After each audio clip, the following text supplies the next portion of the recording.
Hello students, welcome to my Fair Study Point YouTube channel. Today we are going to learn subject SST of class 6 and this is a part 2 of this lesson and the lesson name is Early Empires. Okay, 6th lesson Early Empires. इसके पहले हमने इसका part 1 देखा था। Part 1 में हमने जनपद महाजनपद है ना वो सारी चीज़ें हमने देखी थी। उसमें टाइप्स ऑफ गवर्नमेंट देखा था, मोनार्कीज था है ना, रिपब्लिक्स थे। ये सारी चीज़ें हमने इसमें देखी थी। उसका agriculture, use of iron, paddy transplantation, taxation, यहाँ तक का हमने पार्ट 1 में इसकी स्टडी की थी। अब इस पार्ट 2 में हम आगे के कुछ पॉइंट्स डिस्कस करेंगे। तो इसमें सबसे पहला पॉइंट है आज का ट्रेड एंड अर्बनाइजेशन। तो वहाँ का व्यवसाय, व्यापार और वहाँ के अर्बनाइजेशन, शहरीकरण कैसा था। Okay, as agriculture and production of grains increase there was surplus while a large part of it was collected as taxes, some of it was also traded in the form of commodities।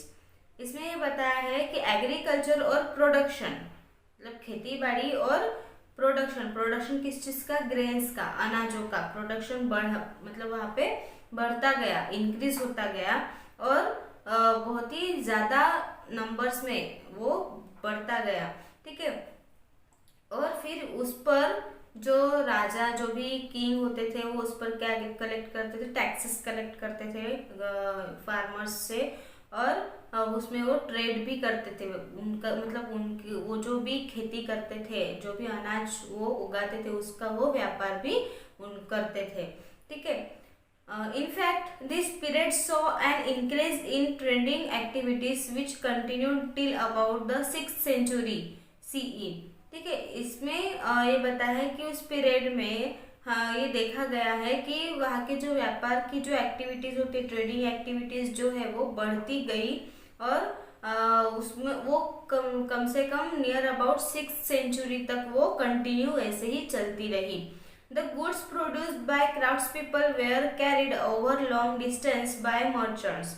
और ये जो भी goods वो produce करते थे, मतलब जो भी चीज़ें वो बनाते थे क्राफ्ट्स पीपल के थ्रू, है ना, मतलब क्राफ्ट्स पीपल जो अपने हाथों से कुछ चीज़ें बनाते, जैसे पॉट्स वगैरह है ना, ऐसे कोई, तो ऐसी चीज़ें वो कैरी करते थे और लॉन्ग डिस्टेंस में जाके वो मर्चेंट से वो क्या करते थे, उसको मतलब उसको बेचते थे।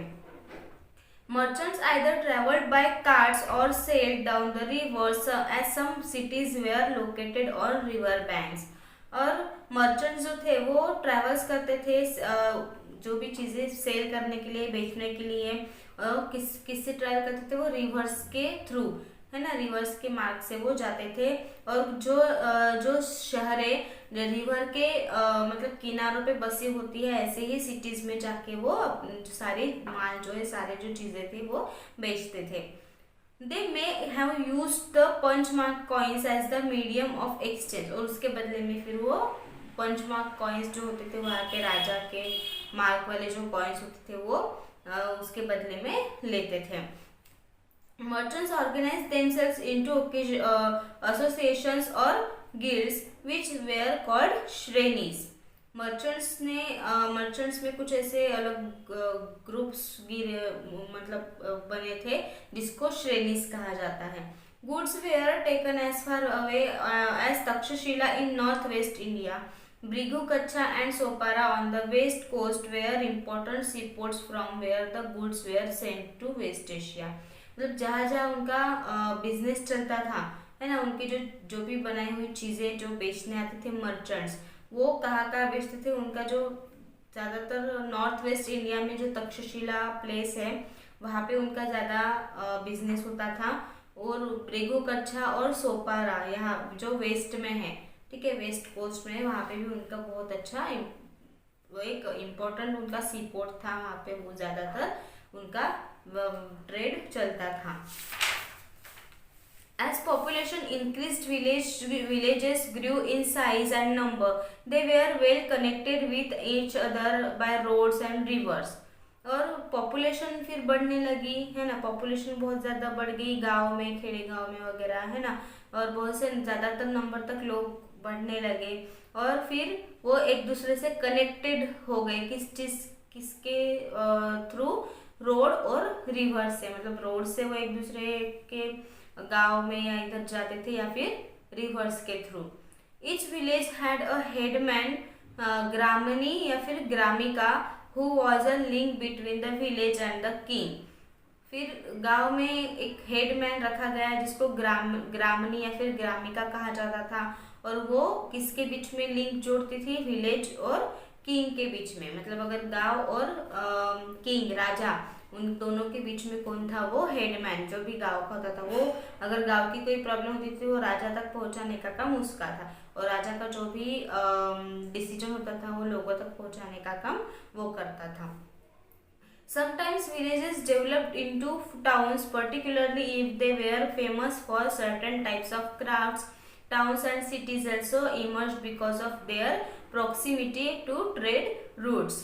और उसमें बताया है कि कभी कभी मतलब किसी टाइम में विलेज फिर डेवलप्ड हो गए और वो टाउन्स में बदल गए, ठीक है। और पर्टिकुलरली फिर वो इतने फेमस हो गए अपने क्राफ्ट्स के लिए, है ना, मतलब अपने हाथों से बनाए हुए उनकी जो कला थी, उनकी जो आर्ट थी, उसके लिए वो इतने फेमस हो गए कि फिर टाउन्स और सिटीज, इन दोनों में ये दो मतलब टाउन्स जो थे वो सिटी में बदल गए, सिटी में उनका डेवलपमेंट हुआ, ठीक है, क्योंकि उनकी जो ट्रेड थी, ट्रेड की रूट वो इतनी बढ़ गई और मतलब बहुत ज़्यादा फेमस हो गया, और फिर जो विलेज था वो टाउन में हो गया, और टाउन जो था फिर सिटी में कन्वर्ट हो गया। अब नेक्स्ट पॉइंट देखते हैं, society. The social setup of the janapads और mahajanapads was similar to that of the latter Vedic period. The Varna system that classified people into Brahmins, Kshatriya, Vaishya and Shudras continued and came to be firmly established in society. फिर society में जो social जो चीज़ें होती थी जैसे जनपद और महाजनपद में, तो वो जैसे लेटर वैदिक पीरियड में जैसे चल रहा था वैसे ही आज भी मतलब तभी भी वहाँ पे चल रहा था। और वर्ण सिस्टम वहाँ पे सबसे ज़्यादा था। वर्ण सिस्टम है ना, वर्णों के ऊपर लोगों को काम बांट देना, लोगों को भेदभाव करना, वो सब चीज़ें उन लोगों में चलती ही थी। जैसे 4 वर्ण थे ना, कौन से थे, ब्राह्मण, क्षत्रिय, वैश्य और शूद्र, ठीक है। तो इन ये जो 4 वर्ण थे समाज में, उसी के थ्रू वो बनाए गए थे, ठीक है। However, it was no longer skill based, it became hereditary. Thus, the son of a merchant could only become a merchant. और फिर वो उनकी जो स्किल्स थी वो किस पे बेस्ड थी, फिर उनकी हेरिडिटरी पे बेस्ड थी, ठीक है। और उनका वही रूल था कि बेटे जो भी मतलब मर्चेंट है, जो भी कोई बिजनेस वाला, जो भी कोई पर्सन है, उसका बेटा मर्चेंट ही बनेगा, ठीक है। मर्चेंट का बेटा मर्चेंट ही बनेगा, ट्रेडर का बेटा ट्रेडर ही बनेगा, ठीक है। इस तरह से वही रूल तभी लागू होते थे सबको। Not everyone accepted the varna system as developed by the Brahmin priest. लेकिन बाद में जब डेवलपमेंट हुआ तब ब्राह्मण प्रेस्ट में कोई ज़्यादातर लोगों ने वर्ण सिस्टम को एक्सेप्ट नहीं किया, उन्होंने उसको नकारा, ठीक है।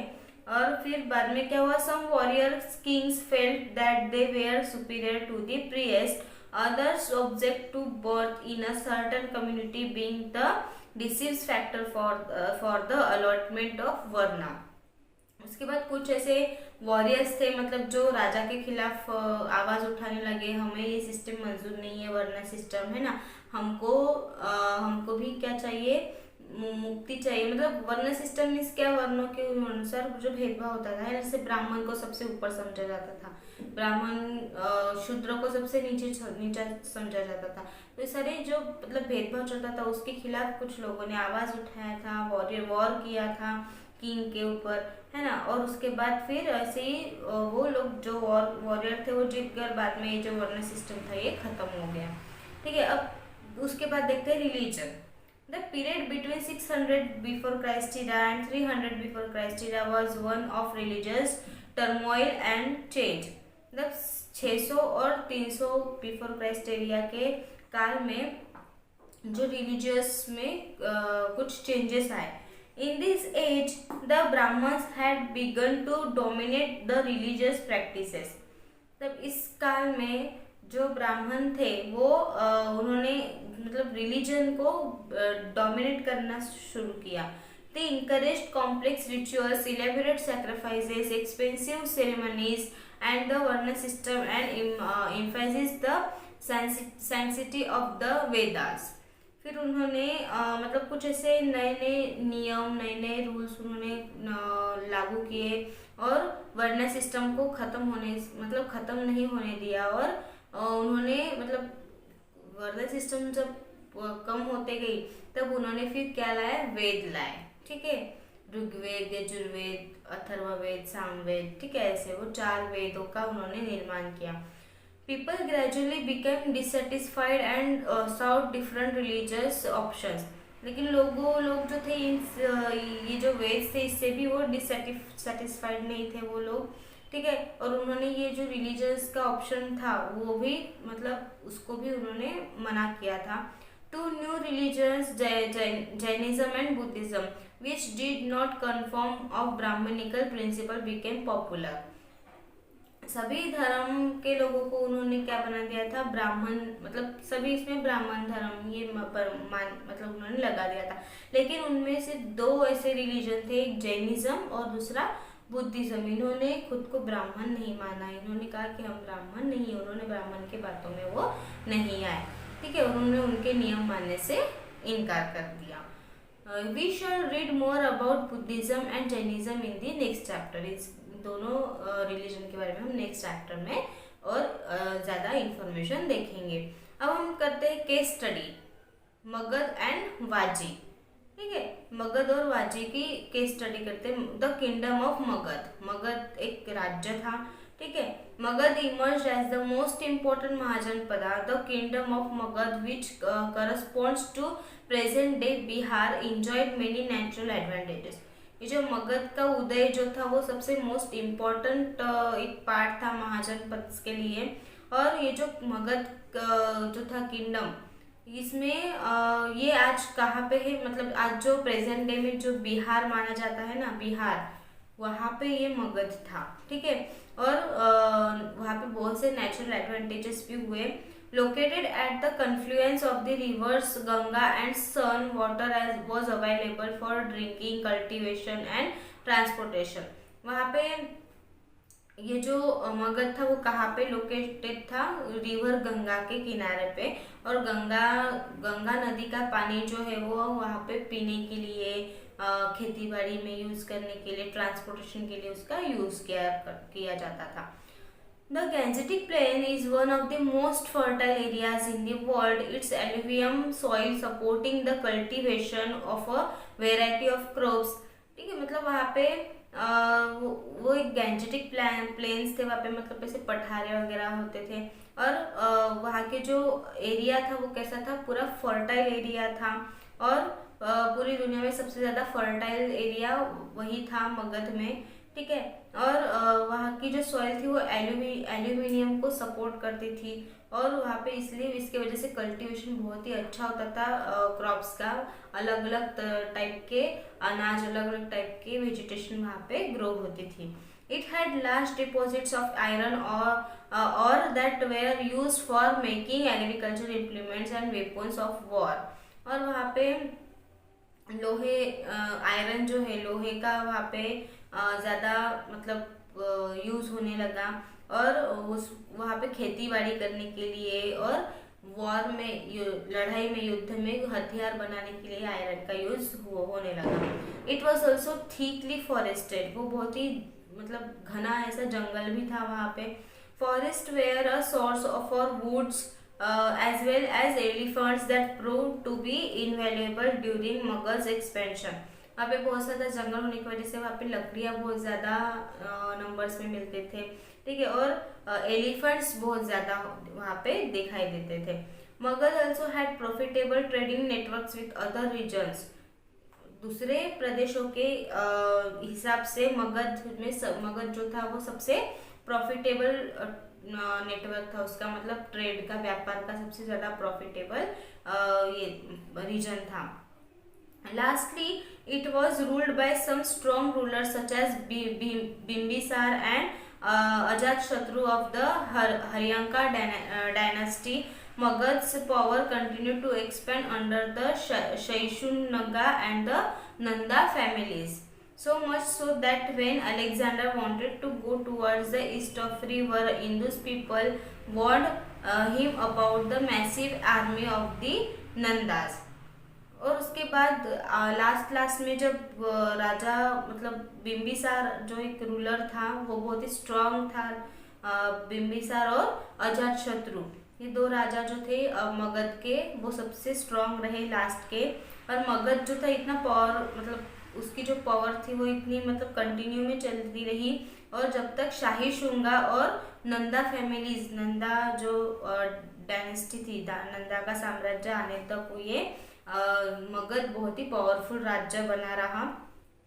और उसके बाद अलेक्जेंडर जो था वो ईस्ट ऑफ द रिवर मतलब वहाँ की जो गंगा नदी थी उसके ईस्ट पार्ट में वो अलेक्जेंडर का राज्य था। और उसके बाद इंदुस लोग जो थे वो जो लोग थे उन्होंने नंदास के खिलाफ मतलब लड़ाई की और आर्मी बनी थी। This army had many elephants, chariots and foot soldiers. उनके आर्मी में बहुत ज़्यादा एलिफेंट्स वगैरह थे, उनके हथियार बहुत ज़्यादा थे और फूट सोल्जर्स भी बहुत ज़्यादा थे।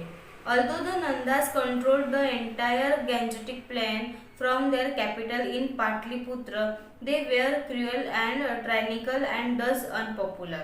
ये जो नंदास जो थे इन्होंने पूरा गैंजेटिक प्लेन अपने कंट्रोल में ले लिया था और उन्होंने उनकी जो कैपिटल थी पाटलिपुत्र नाम था, राजधानी जो थी उनकी, तो उसमें उन्होंने सारा एरिया उसमें इंक्लूड किया। और ये जो नंदास जो थे वो बहुत ही क्रूएल थे, मतलब बहुत ही क्रूएल राजा जो था, मतलब बहुत ही क्रूर थे और ट्राइनिकल्स भी थे और अनपॉपुलर भी थे।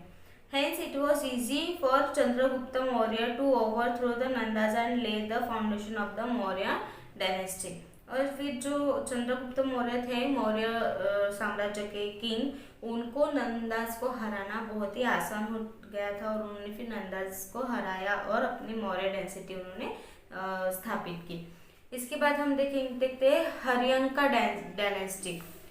हरियंका डायनेस्टी का जो पहला राजा था वो था बिम्बिसार। 544 to 493 का उनका काल था।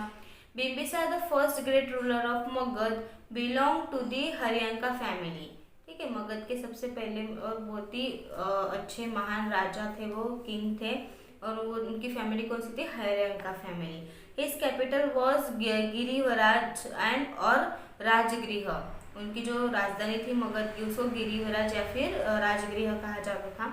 He made Magad a powerful kingdom by various means. He married princes of other kingdoms, conquered hostile kingdoms, encouraged trade and improved the means of transport and used iron for making weapons. Bimbisar blazed the trail of the rise and expansion of Magad. Magadh को powerful बनाने के लिए, मगध राज्य को powerful साम्राज्य बनाने के लिए उन्होंने कई काम किए। सबसे ज़्यादा तो उन्होंने शादियाँ की, ठीक है, अलग अलग दूसरे रीजन के दूसरे साम्राज्य के प्रिंसेस से, राजकुमार से शादी की ताकि उनका साम्राज्य बढ़े और मजबूत बने। और फिर उन्होंने ट्रेड बिजनेस भी चालू किया, उनका बिजनेस भी बहुत ही पावरफुल था, ट्रांसपोर्टेशन बहुत अच्छा चल रहा था और उन्होंने वहाँ पे हथियार वगैरह बनाने के लिए आयरन का यूज़ किया, लोहे का। और बिम्बिसार ने अपने जो मगध था उसका इतना एक्सपेंशन किया, बहुत ही ज़्यादा उसने अपने राज्य को मजबूत बनाया था। उनके बाद जो दूसरा राजा आया वो था अजातशत्रु, जिसका काल था 493 to 461।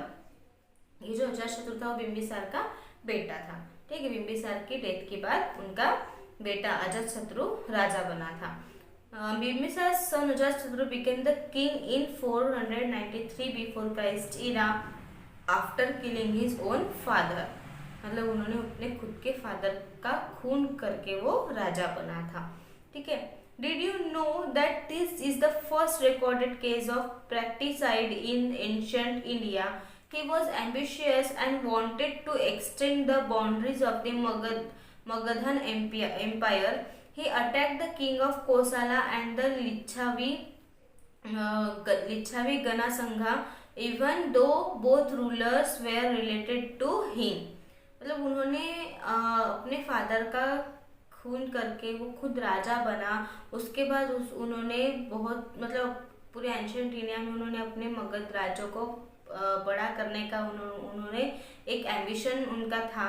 ठीक है, फिर उन्होंने किंग ऑफ कोसाला कोसाला के राजा के ऊपर अटैक किया और लिच्छावी गणसंघ के लिच्छावी जो एक राज्य था उस पर भी उन्होंने अटैक किया। और उसके बाद उन्होंने अपने मगध को कैपिटल बनाया। मगध की जो कैपिटल थी राजगृह, उसका मॉडर्न डे मतलब आज उसको आज वो कहा है मॉडर्न डे में जिसको राजगीर कहा जाता है, जो आज बिहार में है। ठीक है, later a new capital in the form of a water fort और jaladurga was built at Pataliputra by Ajatashatru successors. उसके बाद ये जो राजगृह था ये कैपिटल था पहले, उसके बाद दूसरा कैपिटल बना मगध का जिसका नाम था जलदुर्गा या फिर वाटर फोर्ट भी कहा जाता है उसको।